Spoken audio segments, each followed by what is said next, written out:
Ever pondered why every punchline in a psychology joke seems to circle back to childhood or our parents? It's because deep down, we recognize that our early experiences sculpt who we become. Let's delve into how childhood emotional abuse continues to shape us into adulthood, revealing overlooked scars and pathways to healing. Anxiously attached picture attachment theory is a roadmap of our emotional connections. But for those with a history of abuse, it's like driving with a broken compass.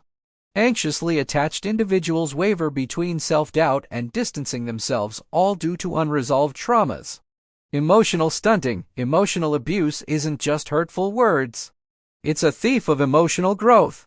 Instead of learning resilience, victims often grapple with self-blame and social withdrawal, stunting their emotional maturation.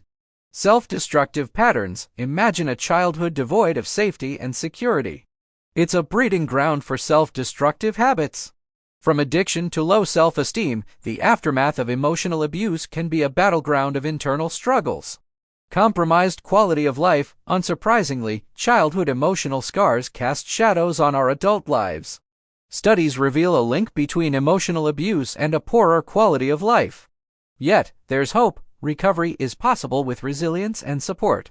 Heightened mental health risks. Childhood emotional abuse isn't a ghost of the past.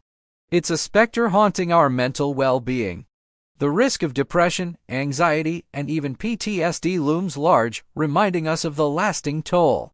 But here's the beacon of hope: healing is within reach. Today marks the first step on your journey toward mental wellness.